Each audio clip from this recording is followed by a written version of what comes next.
इस बीच एक और बड़ी खबर आप तक पहुंचाते हैं। भिलाई से बड़ी खबर है। वार्ड क्रमांक 35 में सियासी ड्रामा। कांग्रेस प्रत्याशी रामेश्वर सिन्हा भाजपा में शामिल। भाजपा प्रत्याशी निर्विरोध पार्षद निर्वाचित। चंदन यादव बने निर्विरोध पार्षद। भिलाई नगर निगम के 2 वार्ड में है उपचुनाव।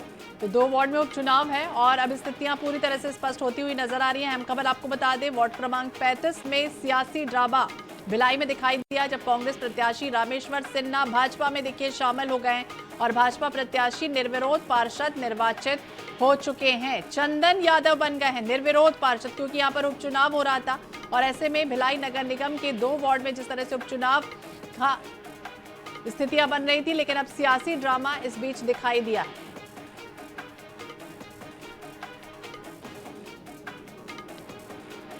तो अहम खबर आपको बता दें, भाजपा प्रत्याशी से जुड़ा ये पूरा मामला है। चंदन यादव अब निर्विरोध पार्षद निर्वाचित हो चुके हैं। जिस तरह से उपचुनाव हो रहा था और अब ये स्थितियां यहां पर उलट दिखाई दी हैं। जब सियासी ड्रामा में नदीम देखी किस तरह से यहां पर दिखाई दिया जब कांग्रेस प्रत्याशी रामेश्वर सिन्हा बीजेपी के हो गए।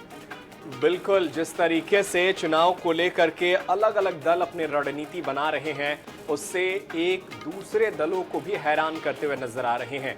जिस तरीके से दूसरे दल के नेताओं को अपने पाले में लाकर अपने प्रत्याशियों को जिताने को लेकर के तमाम तरीके के साम दाम दंड भेद का इस्तेमाल किया जा रहा है, उसकी ही एक वानगी देखने को मिली है भिलाई में, जहां पर भाजपा प्रत्याशी निर्विरोध पार्षद निर्वाचित हो गए हैं। दरअसल चंदन यादव निर्विरोध पार्षद बने हैं।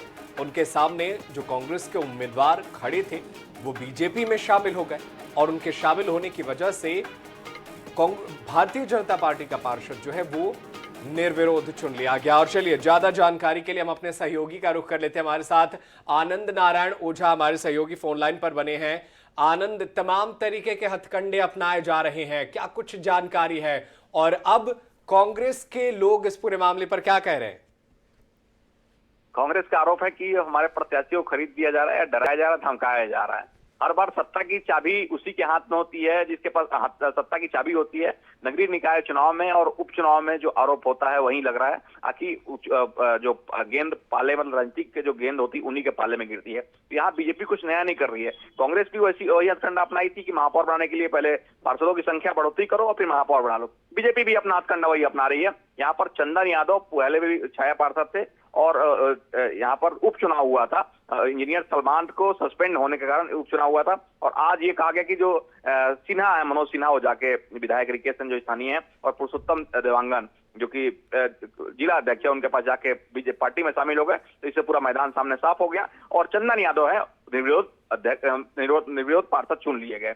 पार्टी का गमछा पहनाकर कांग्रेस प्रत्याशी को पार्टी में शामिल करा दिया गया और रिकेश सिंह जो विधायक है वैशाली नगर, उन्होंने कहा कि ये बीजेपी की रीति नीति की जीत है। वही पार्षद उन लोगों के साथ खड़े हुए जो पार्षद प्रत्याशी का, उन्होंने कहा कि लगातार जा रहा हूं तो विकास की बात बीजेपी की हो रही है, इसलिए मैं पार्टी में आ गया हूं। तो बिल्कुल आनंद, कहीं ना कहीं इस तरह की स्थितियां बन रही हैं। जिस तरह से नामांकन का आज आखिरी दिन था और इसी तरह से रायगढ़ में भी यही हालात बने और यही स्थितियां भिलाई में भी बनी। बहुत बहुत शुक्रिया जानकारी देने के लिए। तो आखिरी दिन आज नामांकन का, नाम वापसी का, और ऐसे में अब चुनावी मैदान जिस तरह से छोड़ रहे हैं कई नेता, उसे लेकर स्थितियां पूरी तरह से स्पष्ट हो जाएंगी कि अब कौन आमने सामने रहेगा और कौन निर्विरोध जीत रहा।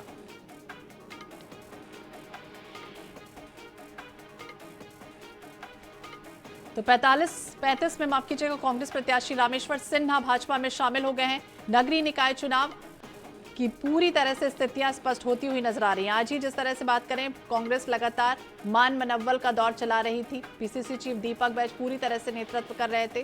तैयारियां पूरी तरह से हो गई थी कि जो लोग नाराज हैं, बागी हो चुके हैं नेता, उन्हें मनाया जाएगा और जल्द से जल्द नामांकन वापस लिया जाएगा। लेकिन उल्टी स्थितियां भी यहाँ पर दिख रही है जब कई ऐसे हैं जो बीजेपी के हो रहे हैं।